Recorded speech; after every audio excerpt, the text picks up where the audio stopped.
Hey, hello everyone. I'm delighted and honored to host this panel at Ananke's Women in Literature Festival 2023. My name is Aekta Kapoor. I'm the founder of Ishi magazine in Delhi and the Peace Building Initiative, South Asia Union.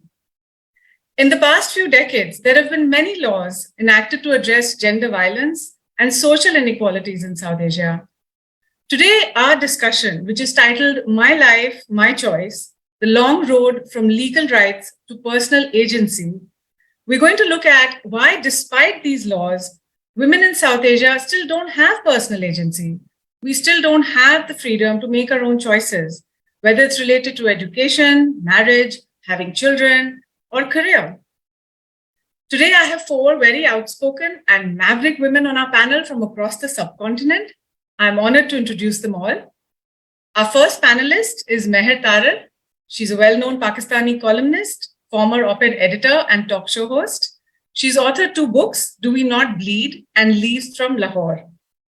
The second panelist is Mohua Chinappa. She's a Bangalore-based author, columnist, a TEDx speaker, and hosts a very popular podcast called The Mohua Show, which has millions of followers. Our third panelist is the very brilliant Urmi Chanda from Mumbai. She is currently pursuing her PhD as a Harmony Scholar at University of Wales, Trinity St. David. Straddling the worlds of journalism, activism, and academics, Urmi has written on religion, Indian history, and mythology as an independent journalist and a researcher for non-fiction TV shows. We also have a fourth panelist, Rubab Mehdi. She's the former regional commissioner, Khyber Pakhtunkhwa. She's a corporate lawyer, interfaith leader, and human rights campaigner. She was the spokesperson for the Ministry of Human Rights, Pakistan, and she had helped formulate many federal laws. So welcome to all of you, and thank you for being here today. I'm looking forward to this discussion. I'll start with Mohua. Mohua, you went from being a homemaker for many years, and then you were a communications professor. Now you're a famous podcaster in India. So did you at any point feel that your personal choices were a result of social obligations and expectations of gender roles? Absolutely, 100%. I think all along I was, we are conditioned and we have never been able to question this conditioning, as women. So obviously when, the transfers happened for my husband, I moved along with him and there was the cut, for my opportunity, employment opportunities. And of course, as a mother, I don't think, in the early 2000 companies, especially advertising agencies, were not that friendly with young mothers. And it was a real juggle because, managing your work, managing deadlines, managing, you also want to be financially independent, and to give that up is to give up power. And I think as a young woman, I don't think I kind of navigated or negotiated this at all, Aekta. I had no clue. I did because I was all the time guilty about not spending time with my son because my mother was a working woman. And I chose to do this differently. So I gave up work, very happily. I started going for the PTA meetings and, made friends with the mothers who were in school. But then when my son left in 2017, I had a fantastic time. We traveled all over. I was there for him, which my mother couldn't be there for me, because she was a working woman. And when in 2017 he left, for London is when I realized that the whole world had changed. But in my head, Aekta, I thought that I was still the same professional who had quit her work at a leadership position, but technology had taken over. And as a homemaker, as a housewife, stay-at-home mom, I was definitely not viewed intelligently.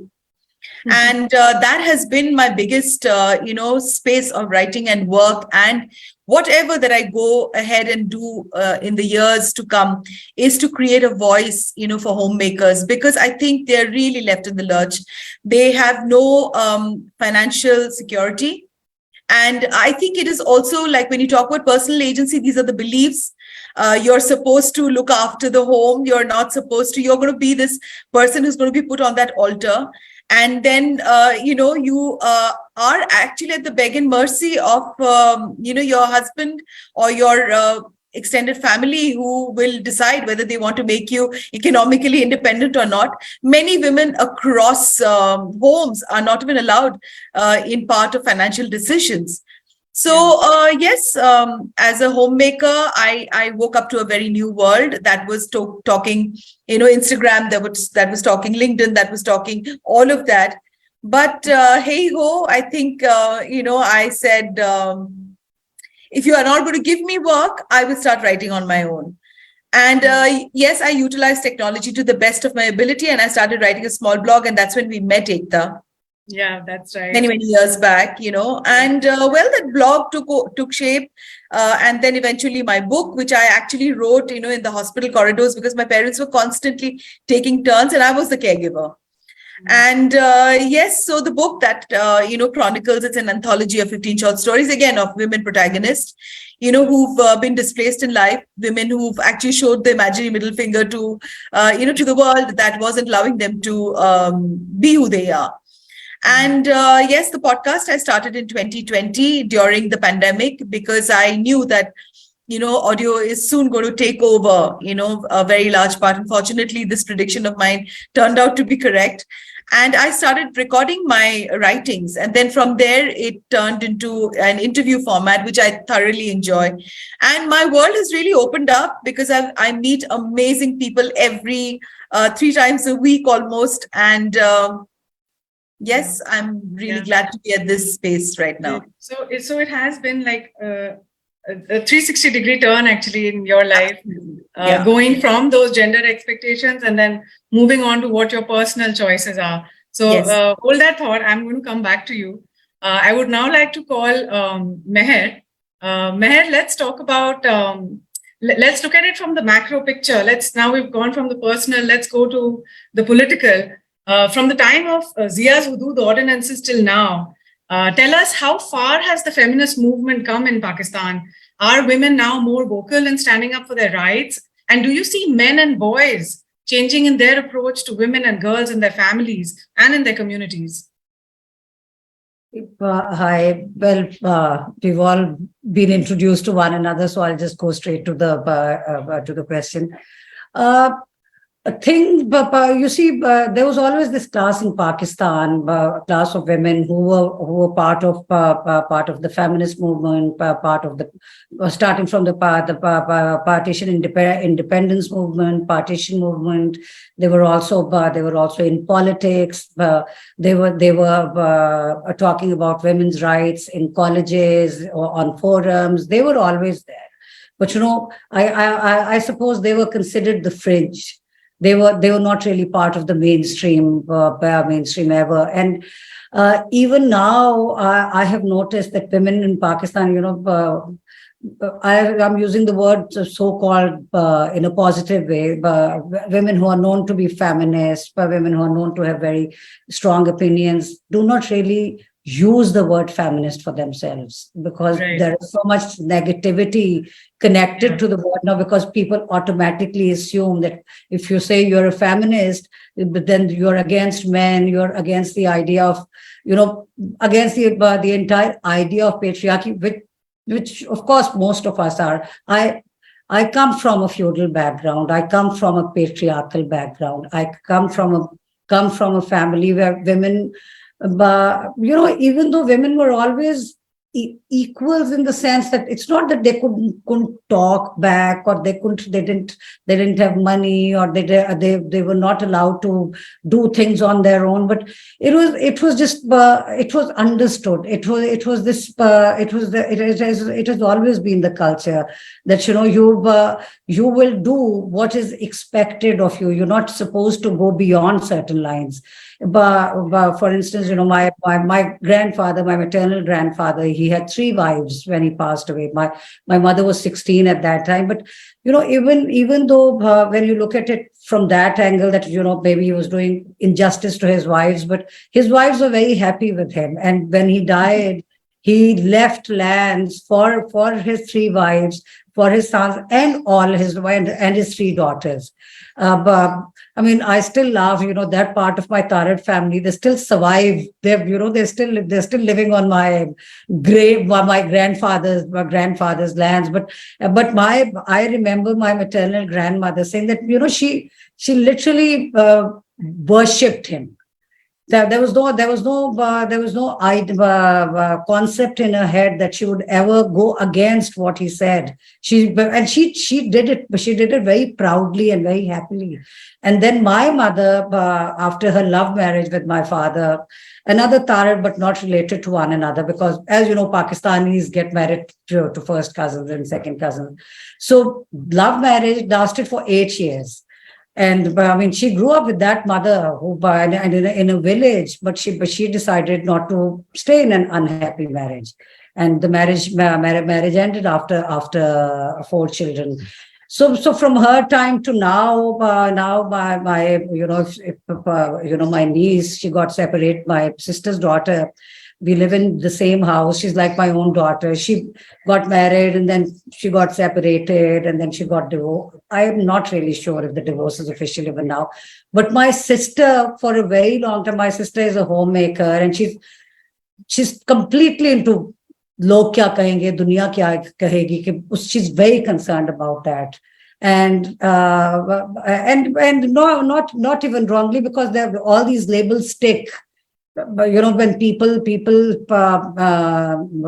create a persona of you, which you may not be. I mean, for instance, I lived in a manner that was different from most women in my family. But anyway, so what I'm saying is, she didn't want anybody to find out if her daughter, when her daughter's marriage fell apart. Women have rights. Women have always had rights. For instance, you would not believe how nice and how strong our anti-rape laws are, for instance. But on the other hand, would women be coming forward, girls be coming forward to report their rape like they are doing in India? No, that will not happen. Here only, for instance, a huge tragedy like what happened to Noor Muqaddam 2 years ago when she was beheaded. And she was killed and beheaded by a person whom she had known all her life. In such a case, or something happened. All of you must have read about it on one of Pakistan's motorways. There was a woman whose car was she was single women like us. We drive all over the place. Now I don't drive, but I used to go everywhere, go to other cities on my own. With somebody, but I drove to different places, and she was driving with her children, and her car broke. I think she ran out of gas, and she was raped. She was raped by two men, and that thing became public knowledge. But otherwise, for instance, if it's a child and the child is raped and the body is thrown away, that comes to but otherwise you would. What happens, for instance, why people talk about India in that way is because cases are reported in India. It's not that India has more, for instance, the most developed countries in the world. If you look at the US, if you look at some European countries, there is a lot of violence against women because it's reported. In Pakistan, I think a great deal of bad things happen to women from, who belong to the so-called elite class or upper middle class, but they'll never talk about it. It's not that somebody else can't come forward on their behalf. They will never want anybody to know what happens to them. So laws have always been there. All kinds of laws are there, but if you think that somebody is going to be if that is going to be a social or a legal deterrent, I think that's a misconception. Of course, there is Me Too has affected people in Pakistan. Certain class of now think twice before they say anything. I know so many men who have become so careful before they say anything ridiculous. But then there are men who are still doing crazy things. So I would just say that awareness is there. Women are aware of their rights. Things like, Aurat March, and women have started to speak. Women have come forward. But they've always been there. Laws have always been there, but it's the societal attitudes. People, things are still happening. But I would say that things have changed in a positive way. So change is happening, but it's happening slow. And but there is hope that things will move faster. Yeah. Okay, thanks, Mehr. We'll come back to you. And I'd like to now bring in the religion aspect of it. Our countries are, very big on religion. So let's bring Urmi in here at this point. As an interfaith scholar, Urmi, tell us about the role of religion when it comes to women's human rights and their personal agency. And what do our religions in South Asia say, and what is actually practiced on the ground? Thank you, Aekta, for bringing this angle. It tends to be a very polarizing subject in our times, but the truth is that us South Asians are extremely religious people, and whether we want to acknowledge it or not, it's the truth of our lives, and how we behave and what we think and what we do. But before I answer your question, I want to clarify something. I want to clarify what it is that we mean when we say religion, because it's a vast and complex subject, and it is looked down upon or seen in a certain way by the like Mehr said, the so-called elite, upper class, educated. There's a certain derision to it, but then religion is a mix of a lot of things. Do we mean traditions? Do we mean scripture? Do we mean culture? For us, it's really a flux. It's very difficult to separate one from the other. Right. And because, the way religion as a concept is complicated, similarly, the messages that you get from there are equally complicated. So you get, as far as opinions about women are concerned, so religions will give you both affirmative and disparaging views, notions of, women's position in society. But say for a moment, if we narrowed it down to the scriptural aspect of it, even then, even if you narrow it down to that, you would still find discrepancies because, the original or the so-called holy books, the scriptures will have one thing, then the commentaries on it will have something else. Then the teachers who are talking about it today, contemporary practitioners will interpret it in a third way. So at every single point, because, subjectivity comes, also social conditions change. The interpretation of what is given to us in our scriptures also keeps changing. Let me take Hinduism, for example. And I'm taking Hinduism first because I'm a Hindu and I'm most familiar and most comfortable with it. See, one of the earliest texts, the Rig Veda, for example, in the 10th chapter, the Mandala, there are many hymns which seem pretty affirmative. For example, there's this verse that says, "A woman who is of gentle birth and of graceful form selects among many of her loved one as her husband. The happy and beautiful bride chooses by herself her own husband." Now, this is a very clear and wonderful example of agency, right? But if you fast forward a few centuries, you will land on certain very problematic Dharma Shastra texts. The most infamous one being Manusmriti. Because it says extremely problematic things about women, such as a woman should never seek to live independently, or it is the very nature of women to corrupt men on earth, so on and so forth. But the fascinating thing is that even in the Manusmriti, you will find lines that go like, "Women must be honored and adorned," or where women are not revered, all right, rituals are fruitless. So you see, and then we also have this whole thing about, revering the woman as the mother goddess, but our social truths are very different. So what I'm trying, and similar contradictions exist in Islam. For example, the Quran offers a lot of, extremely wonderful and equal rights to women. It grants all the rights, all the safeguards that women require for living. But in many Muslim societies, it's very clear that, inequalities exist. So like Mehr said, laws are there. Even within very traditional religious frameworks, there are laws that offer the provisions. But within a patriarchal society, how does it really translate? Do women have the agency to exercise those laws, to claim those? There are some women who always will stand up. There are many others who won't. So what I'm trying to say is, and this is true of all religions. So, to just reject religion entirely, saying, no, it's repressive, that's I think the wrong approach. We forget the things that can be positive, can be affirmative. There are things to learn for us even today. And the lessons that we pick from there and what we choose to live by is really the end game. So yeah, I think that's where I am at with this. Okay, thanks. So yeah, you're right. We've had these contradictions in our religious texts. On one hand, there are people who will say, well, our religion says we should respect women. And then there are other people in society who say, no, religion says women cannot speak up and women, have to follow the men.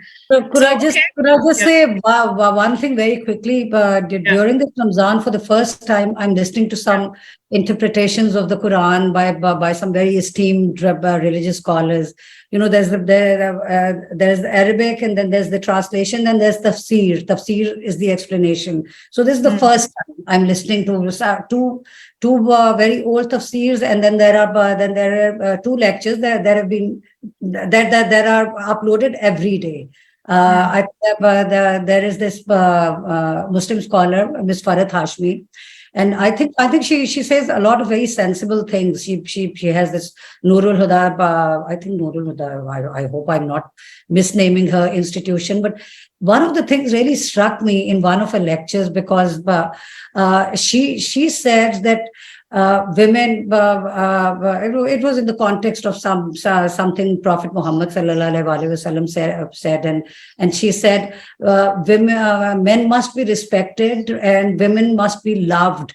Women wants to be loved and men wants to be respected. So you must respect your men and love your women. And I was like, her audience, her live audience is just young women. Most I can hear from their voices, they're young women. And she was just saying it so categorically in 2023. I think she lives in Canada. Again, as I said, I listened to her lectures. She's explaining Quran in a way that I never even understood before. She's one of the 4 people I'm listening to. But this thing really, I said, now she's telling these young girls who obviously, most of them are in hijab, and she's telling them that it's okay for you to be disrespected as long as you're loved. So that's how, religion is strongly misinterpreted to propagate certain attitudes. Okay, sorry, I just wanted to. No, that's a good point, actually. That was very valuable. Let's take that point a little further. I'm going to call Rubab now. Rubab, you're in the room? Yeah. So Rubab is from Peshawar, and she's, as I explained, she has been a commissioner. And Rubab, you've been working in the areas of workplace protection and women's property rights. And as a regulator, you had played a role in the legislation, making it obligatory for listed companies to have at least one woman on their board of directors. So tell us, how difficult was it for you to get these laws passed in Pakistan, and how far have they actually helped the women on the ground? First of all, thank you, Aekta, for hosting this. And the first challenge that we faced was the lack of awareness about these forms. So basically, I was the commissioner for a government, for a quasi-judicial body, but people did not know that it existed. So what we did was that we conducted more than, and there is this mindset that a judge is not meant to leave their offices and all that. So, what we did was that we broke that protocol. And my view was that if people don't know about us, then we are here to serve the people. We'll go to the people and make them aware of their rights. So in the span of 6 months, there were around 150 awareness seminars held. And they were held in the province of KP, where it could have been a sensitive issue. And it was a sensitive province, and this was a sensitive issue. But there are so many languages that you can speak in, and we spoke in the language where it was in where our intention was to do collaborative work. And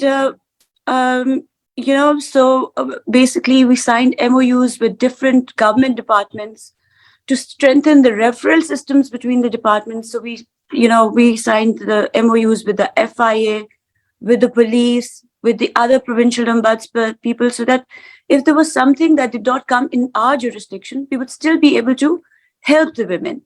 So this is how we enforced it. And I think one of the challenges, apart from awareness, is that women are still being appointed because they are women. And Okay. I see that as a problem, because when we played a small part in the legislation of the listed of a woman being on the board of directors for listed companies, it was all the chachi, mami, pupis, aunts, and people who a man knew, who were getting the appointments as directors. And I remember that some of the stakeholders said that it was a breach of their fundamental rights, because it was at the end of the day their property. And then we had all these aunts and some relative of some person being on that position. So the way we got around it was that we said that they've got to be a compulsory inclusion in the data bank, which meant that there would be training and capacity building of these women. For example, there are women in Vodafone, there are women in Pepsi, there in so many other, they are working in companies, but their success goes like a pyramid. You see a lot at the bottom, but as it keeps going up, they become less and less. So what we concentrated on was the training and capacity building of the women, so that they wouldn't be on positions because they are women, but because of merit and because they deserve being there. So it was kind of creating a level playing field for the women by training them and by empowering them through skills and knowledge. So, and I think one of the problems still is that sometimes, even on some very sensitive positions, there are women who are appointed who could actually be quite anti-women. So, because at the end of the day, they are being selected. And sometimes what the unfortunate things that happens is that they may be saying all the nice things, but there are hardly, if you notice that there are hardly any women around them. So, the sisterhood spirit needs to be promoted, and it needs to be there. Yeah. And very quickly, this is what I tried to do. And there was such an interesting discussion, Aekta. And once again, I would like to thank you for organizing this on the religious aspect also, because what we have been doing is that we've only been promoting the weeping elements of the women in our religious persuasions. So their contribution and their active role, for example, it's the month of Ramadan now. And there was Khadija, the wife of the Prophet, and Khadija, peace be upon her, proposed to the Prophet. Yeah. And she proposed to the Prophet. And today we have given chai trays in the hand of women to be selected by men. Then she had a business. I mean, she ran her business, and she was known as the Princess of Arabia because of her successful business. And then how many of us know that she tried her best to put an end to infanticide and the killing of baby girls, because she would raise them with dignity and respect back in those days. So what we did was that there were a series of conferences held at the House of Lords. And I've been organizing them since the last 8 years in the British Parliament, where what we did was that we are not going to confine the interfaith circles to the imam, the vicar, and the rabbi, but there were women scholars coming from all the different religious persuasions, from the Hindu, from the Jewish, from the Christian, from the Muslim. I mean, from all the key religions in UK. It was the women coming forward, and they were giving voice. And they were giving voice and promoting the role played by the women in their religious persuasions, and also promoting the spirit of sisterhood that we should have today, and basically about giving women a voice like you are today. Thank you. You've brought up very interesting points, and you were talking about having women on the boards of companies. We in India, we call this reservation. You keep a certain number of seats for a certain number of people. In the US, they call it affirmative action.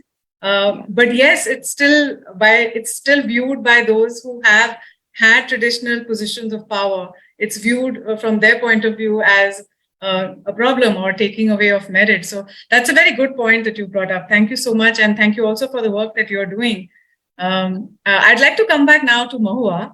Mohua, we have, we've talked about different aspects of religion and politics and, keeping seats for women. Let's come to the social aspect now. Let's talk about how in our countries, in South Asia especially, women and girls actually are married off so early in their teens, even before they know who they are or what they want out of life. Then of course we're talking about laws for women, but they don't know anything at this stage of, when they're just in their teens. But you're also exposed to a lot of younger generations through the internet. And would you say that there is some change that you're observing now in this generation that's getting exposed to the outside world?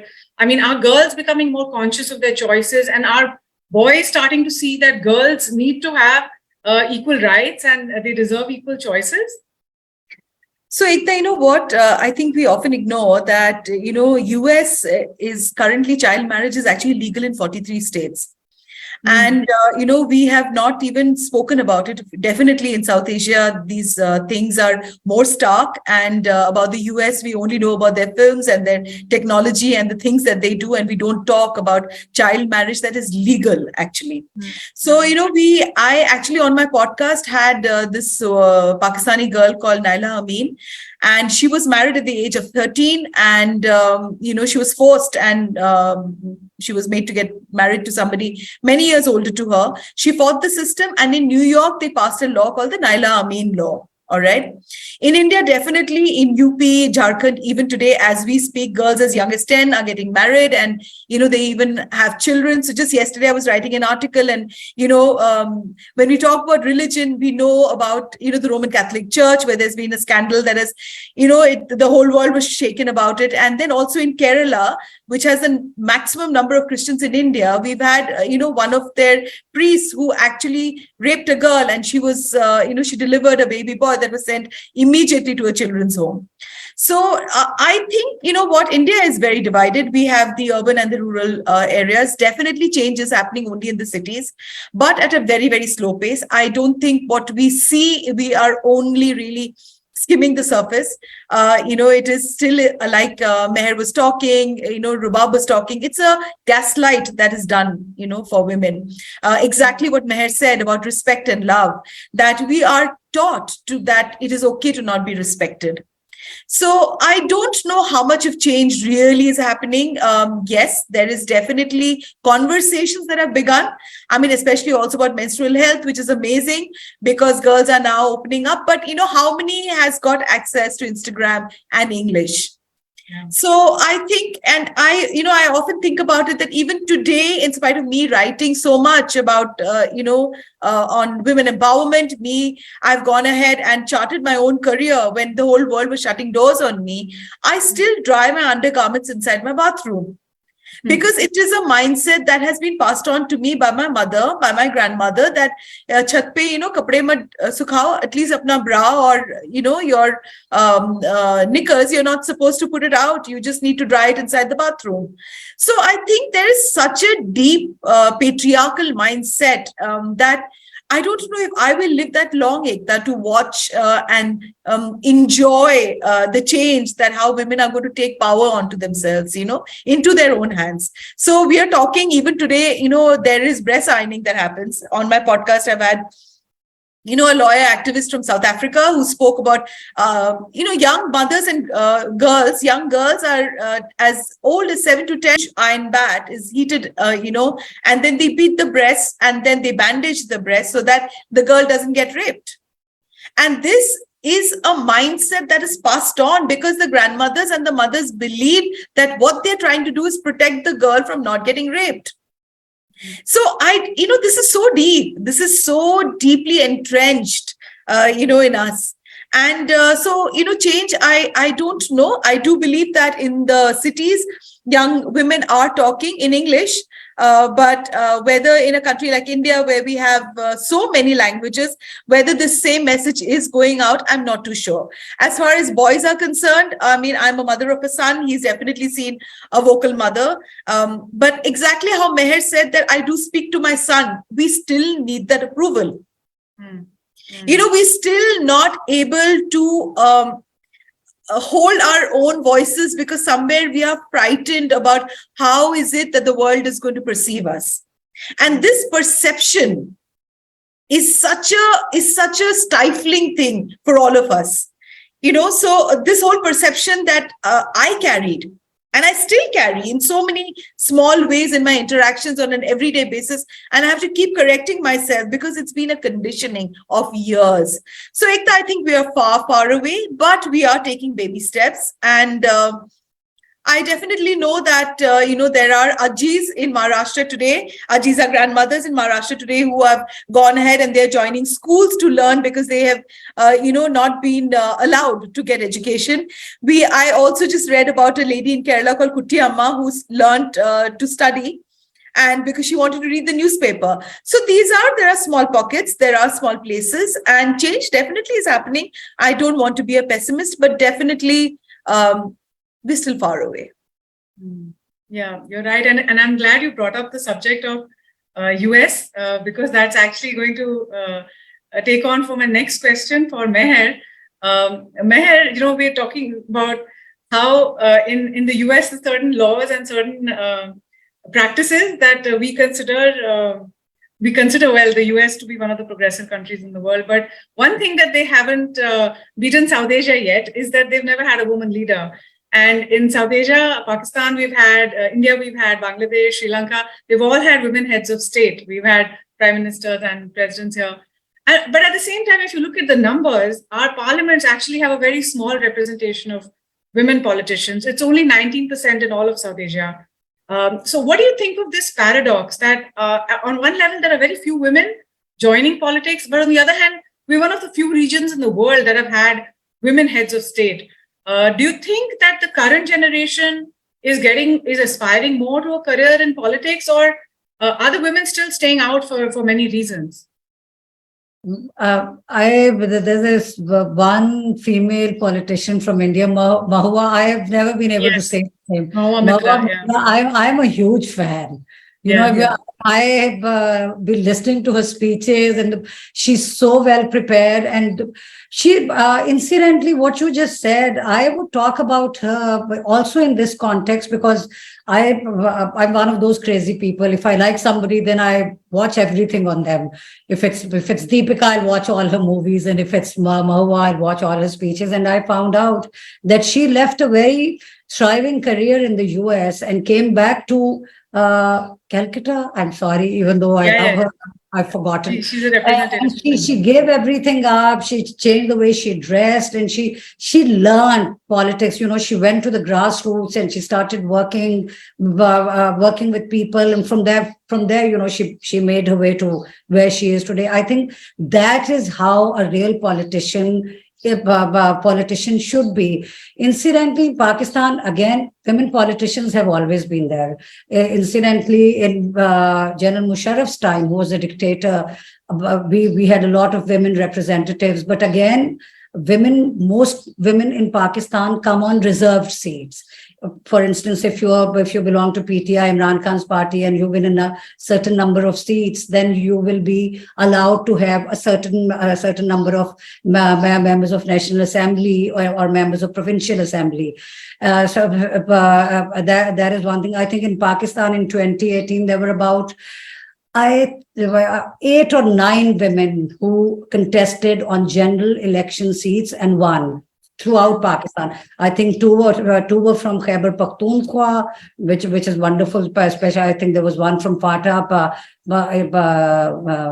an area which is now part of Khyber Pakhtunkhwa, but was called federally administered tribal areas. It's like a very, very backward area in Pakistan as far as women's rights are concerned. So a woman won from there and from KP. But what you're saying is, it looks it looks great. It sounds grand that Pakistan and India have had women prime ministers, and Bangladesh and yes, all Sri three Lanka. have Sri had Lanka. women prime ministers. And it's fabulous. Benazir Bhutto at the age of 35 was the youngest prime minister, I think, ever at that time, male or female, of the world. But now again, if you take away the name, Gandhi, or if you take away the name Bhutto, then I don't think it would have happened. I'm a huge Benazir Bhutto admirer. We grew up listening to her father's speeches. My generation, we grew up listening to his speeches, and then we looked up to her. She was our political idol. Her personality, the way she spoke, her ideas, her charisma, that is indisputable. But the fact that and of course, her family went through a lot of hardships. Her father was hanged, and she and her mother went through a lot of hardships. Her journey is kind of different from, for instance, say, I'm not criticizing her, but, just to give an example, for instance, Maryam Nawaz Sharif. Their struggles are very different, but I would have to recognize the fact that in Pakistan, if I want to be in politics and my husband or my father or my brother are not part of politics, or an uncle who I'm very close to, I will not be able to make it into a parliament. It's a fact. Yes, I'm not saying the women who do not belong to very prominent families do not come into politics, but in Pakistan, the fact remains that the most prominent positions go to women who belong to political families, who have some famous, prominent politician in their families. You have to. I think one of the things is it's a very difficult profession, in the sense men and women in a Pakistani, in a Muslim, in a patriarchal, in a conservative society can't really interact with one another the way men and men can, or women and women can, for instance, in a certain space. It would be very difficult, for instance, for a woman leader to go wherever she wants to in her constituency. But okay, most female politicians right now do not have constituencies. They do not have a vote bank, as I said, because for a number of reasons. First, it was not really. Men would go into politics and women wouldn't. They would support them from the background. But things are changing, but not really. But in our, as I said, in our culture, but in our society, culture also plays a huge part. But I'll give you one example. A relative of mine, a cousin of mine, she became a member of National Assembly because her father could not contest the election. He did not have a bachelor's degree, so he could not contest the elections. So she came in, she won the election on a general seat, and she even served as a minister in Pakistan Muslim League, Nawaz government. So, and she ran on a general seat. She you cannot imagine. She belongs to a very conservative family. She still wears, because she still covers her head, even like in private gatherings, she covers her head. But she went across the different districts in her area. She spoke to men. She spoke in rallies. She spoke everywhere. So yes, things are changing. But as I said, things are what you said. What we take as something, it's a great thing that we've had women leaders, even though.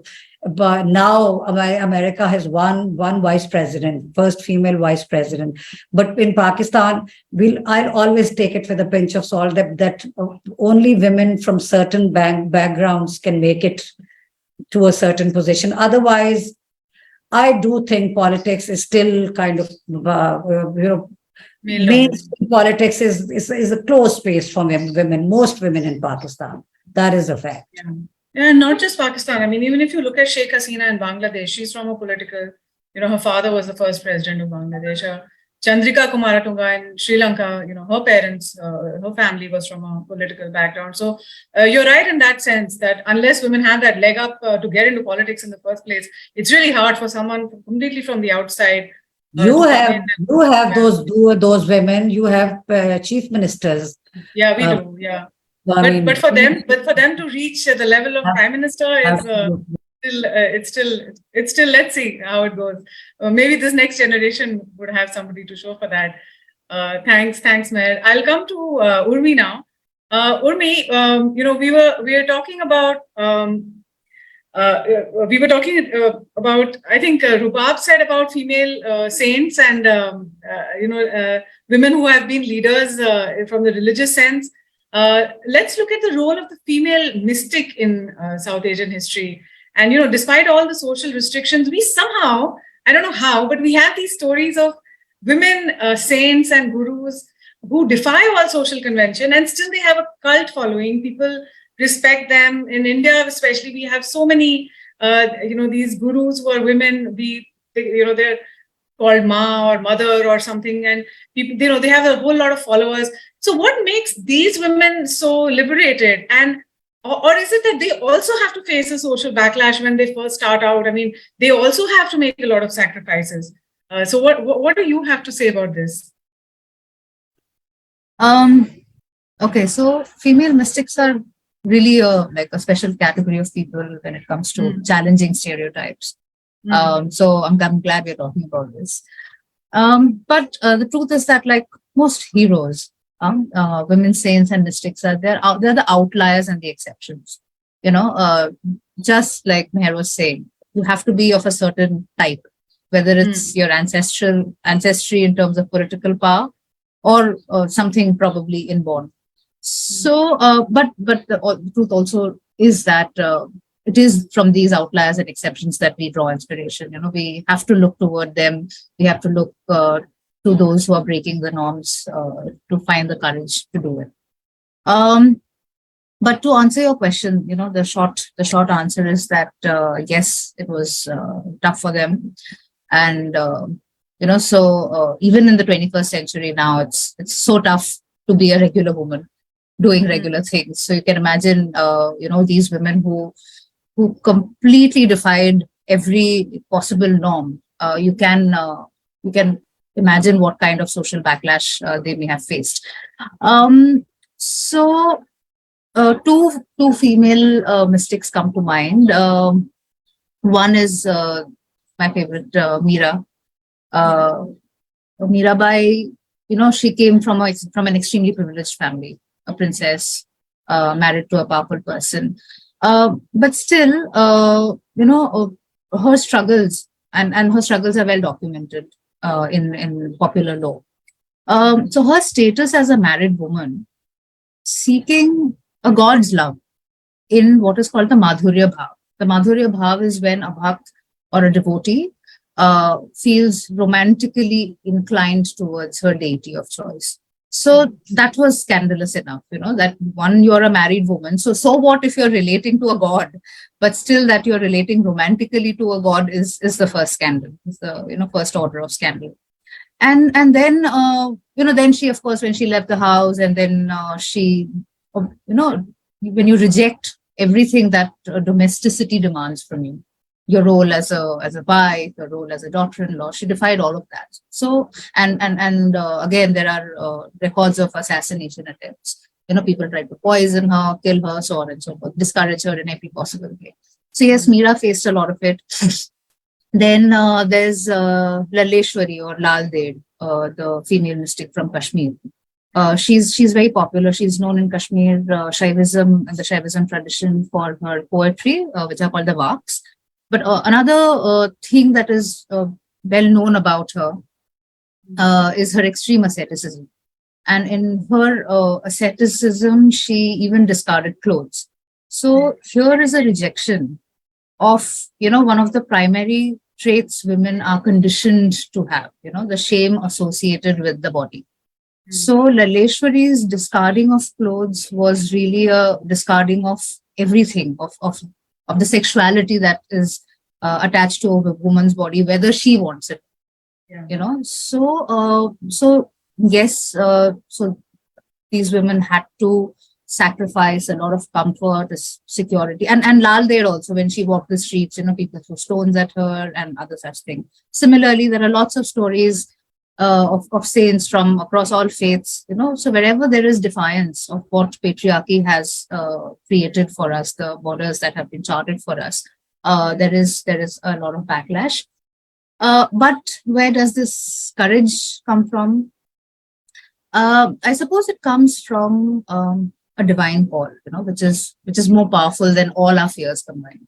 So fears are, exist at the level of the psyche, the society. But in the study of mysticism, we learn about a phenomenon that is common to all mystics across the world. So whichever religious tradition they come from, whatever time they were born in, there's a moment of unity with God. In that moment, there is transcendence. So you've basically transcended even social conditioning, basically.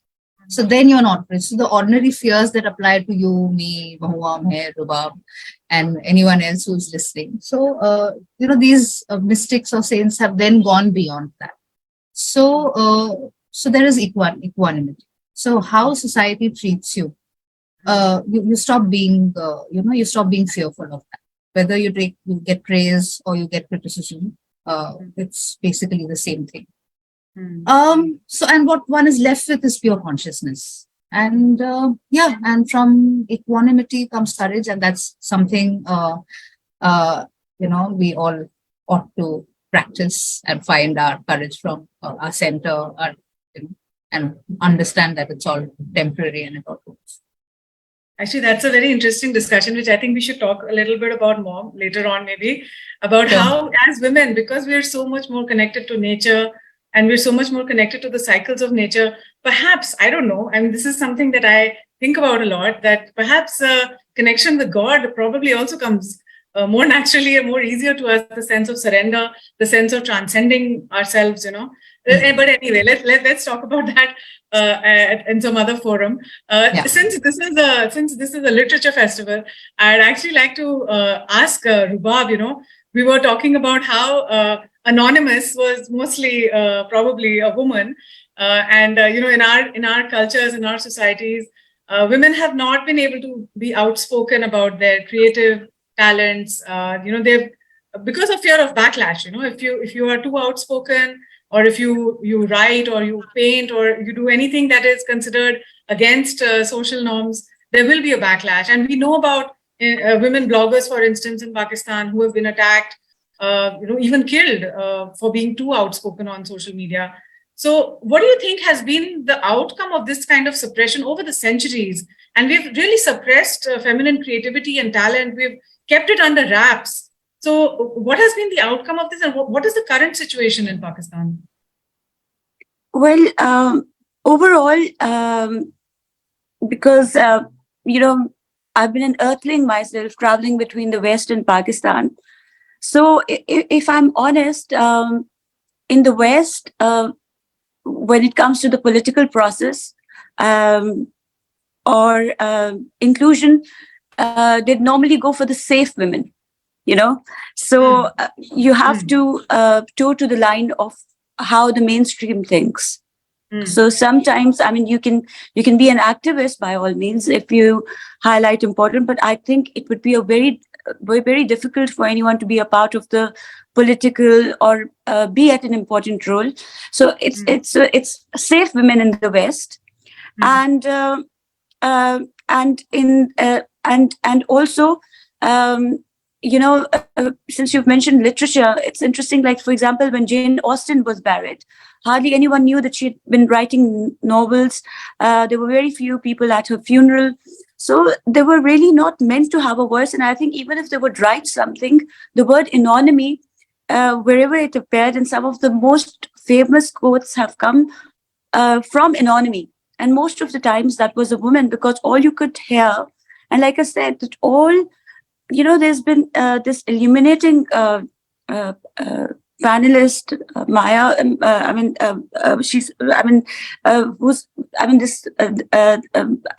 I'm sorry, because I've just woken up. The panelist before me, the discussion was so illuminating about how women have broken barriers in the past. But all we hear when we reflect in our history is the clank of fetters, or the anonymity, or the women not having a voice. So the way I thought around it was collaborative work, giving voice to women, which is why I spoke about the interfaith conference and, giving voice to women. Yeah. So as Mehr pointed out, in Pakistan, obviously it's going to remain a battle of mindsets, a battle of attitudes, and a battle of behavior patterns.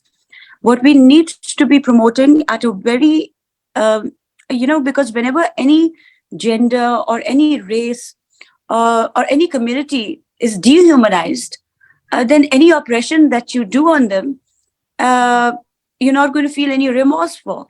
So I think what we need to be promoting through early education, or is obviously gender equality in Pakistan. It's going to and elsewhere also. I think there are some interesting works being done in 33 countries on promoting that mindset. Now, coming to Pakistan, as Mehr also said, that it's not just it's about privilege, but it's also about, I think, more or less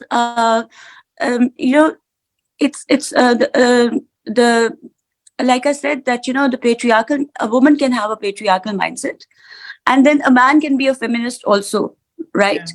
So I think it is important for the women to be at least on important positions, to come on merit for their capacity building, for their training. And I think that's a huge, even in, for example, even when there was this seminar recently held on hate speech against women politicians, there was meant to be a cross-party consensus on that, because everybody has been subjected to abuse. Whether it's Bhutto or Nawaz or Maryam Nawaz Sharif or anyone, but it was disappointing to see that even on an issue like this, women were not coming forward. They were not talking about it.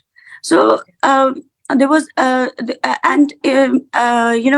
Mehr mentioned, the struggle of Benazir Bhutto was very different, because when she came into power, and because she had seen all the fatwas against her, where people said that their nikahs would break if they vote for her, and because she had faced so much, what she did was that she really empowered women. There was these women police stations, making women a part of the political process. So there were so many practical steps that were taken. So now I think that we are somewhat turning into intellectual pygmies, where even if we are seeing women, unfortunately, they are not promoting other women. So I think it is important, even if I'd go to the extent of saying that just we have a Chief Justice in KP now. Her name is Musarrat Halali. She was at the position of an ombudsperson, right? But then the issue comes when important posts and important government organizations, which are meant to promote women's rights, when there has to be lobbying for those, and when there are political parties pitching for their candidate. So they're obviously not going to be promoting women then. They're going to be promoting the political party, or they're going to be... So that is a very big issue, that at least on important positions, and there are a lot of laws, as somebody mentioned, both in India and Pakistan. There are very strong laws, but the only reason why they haven't been implemented or taken seriously is that when you don't appoint the right people at these positions, then what they end up becoming cosmetic organizations. right? So they are not taken seriously then. So I think we still have a wealth of women, who are there, very talented women. And I personally think that up until the time that the key positions are free from the lobbying, and this applies even to the minorities, because when they're just selected on the reserved seats, then, even the women parliamentary seats, they were called the Zakati charity seats. So although they were there, so there was very little respect. So I think it is important to go through the mill to become, just the way Benazir Bhutto did. Even since it's a literary festival, there was the poetess Parveen Shakir. Now, when I see, even in the civil service, when I see my father's generation, there was Akbar S. Ahmed making the movie Jinnah, and there was Parveen Shakir, there was Ahmed Faraz, there was the painter Sadkin. Then there was Mehdi Hassan, the Ghazal king. I do not see those people around me in my generation. So somehow we are, instead of, and then of course we had Benazir Bhutto in my father's generation. And I think that instead of going forward, we are somewhat becoming intellectual pygmies. And it's not, I think, to do with the quantity, but it's to do with the quality of people coming forward. That the good work needs to be promoted. Somehow, I would also say that the extraordinary power of the ordinary woman ought to be celebrated. Now, there's a woman who's providing free ration every single day to around 500 people. You hardly would hear her. And, there are women working with the grassroots. I think it's the correct people who need to be promoted. And so, sorry if I've just drifted off the topic. But actually, I think we're coming to the end now of the session, and we have to close. But thanks for adding these thoughts, and actually taking off from what you just said about representation of ordinary women, and also the generational shift. I'd like to call Mohua about this, because she's been writing about the choices of older women. Mohua, we're about to end, so please restrict your answer just like to a minute or so. This is like the last sign off. But do you think that women in our societies, when they get older, do you think they have it easier than the younger women who have so many restrictions? Or do they also have an equal number of restrictions? Oh, they become very insecure, because a woman is not allowed to age. A woman is not allowed to not look that she can't reproduce children. If you're beyond your age of reproduction, you're basically just thrown on the side. So older women have a lot to deal with. My mother, who's just become a widow right now, she's not being able to get over the loss of, my father, her husband. So fortunately, I do see a generational shift, in the sense my grandmother gave up non-vegetarian food. She wore white forever in her mourning. My mother doesn't do any of those things. Fortunately, she is wearing all her old saris, but she's given up life, and I don't think I don't think women even today, we're all trying to look young, most of us, because we feel discarded if you don't look young. We're not relevant anymore. So it's not easy. And Mehr, what would you say? You've made a lot of difficult choices in your life, and do you think that the freedom or whatever benefit was worth the battle? And what would you advise other women? Oh, absolutely. As I said, we grew up in the 70s and the 80s, and I come from a proper conservative feudal background, and I just started reading at a very young age, and it's very interesting that literally books saved my life. I wrote about it a while ago. I wrote an article about it, that writing, I was reading I grew up with for 11 years, my sister and I lived with our paternal grandmother in a house in which my grandmother and my grandfather, or paternal grandfather, also had 2 wives. So we grew up in a house where there were 3 uncles and their children, and these 2 little kids, me and my sister. Our family was like all over the place because of my parents' separation when I was 5 years old. So I started reading, and that thing literally saved my life. And whatever I've done in my life is because of the books that I read when I was little. And but the fact that we are sitting here in April 2023 and talking about women's rights should tell us that not much has changed. We would not be having these discussions if things were the way they should have been. I had to fight. I had to fight every part of my life to be heard, I was always loud and argumentative, but of course I was given a lot of hell for that, for being that way. But I think things changed for me with a huge. Some people would say that I paid a lot of price for getting where I was, but the fact that at some point, everybody around me, if it's my older brother, a very conservative older brother who did not like some of my choices, now I know that he genuinely respects me. That means a lot to me. It goes for other, especially male members of my family. My father's in his 80s, or some uncles or cousins, male part of the family, or even females. They don't talk about me the way they used to talk about. But I think it's also about the fact that, okay, she's a middle-aged woman, she has a grown-up son, so now let's leave. But eventually it has been worth it at the end. No, but yes, it's just one last thing, that my motherhood has actually been good for me. They think that because I'm a good mother, now I'm a good woman. It's kind of sad. I love being a mother. I always wanted to be a mother. It's the greatest thing in the world for me. But just imagine that I have a lot of appreciation originated from the fact that I was a good mother. Right. In fact, that's a similar situation, I think, with Urmi as well. We need to quickly wrap up, which is why I'm coming quickly to Urmi. It's all been worth it. Yeah. Urmi has also made very unconventional choices. And I think Urmi's tattoos also say a lot about some of those choices. And very interesting for me. But Urmi, we are talking about these privileges for women in cities, whereas those in the rural areas will probably not have these kind of these choices at all. But do you think even in the cities, it takes some amount of courage and a certain amount of rebellious spirit? Like Mehr is saying, she was a very bold and outspoken person. Do you think it still needs that kind of a personality, even for urban educated women, to really just do their thing and make fearless choices?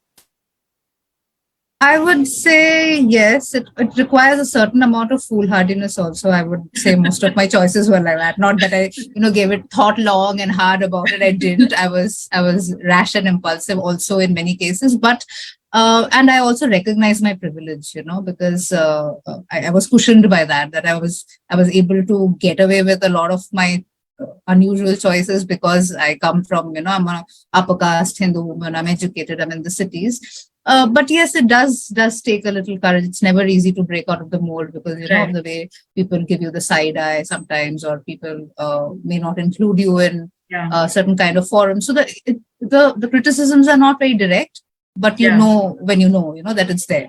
So I have faced a bit of that. And so I would say, yes, it's easier, but yes, it also takes some amount. Yes, it does. Thanks a lot. And Rubab, one last, if you'd like to share just one more minute, last words on what more is required, what kind of change is required to ensure the human rights of women and minorities. What more do we need?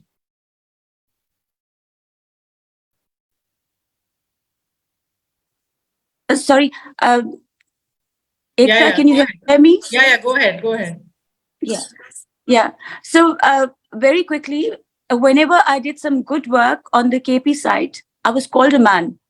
So they would say, you're not a woman. Yeah. He's as good as a man. Yeah. To murder. So the grandmother topic, I would say, because there was a very men when it comes to the infringement of women's rights, because most of the restrictions actually come because there are a lot of us who had those bandages put in.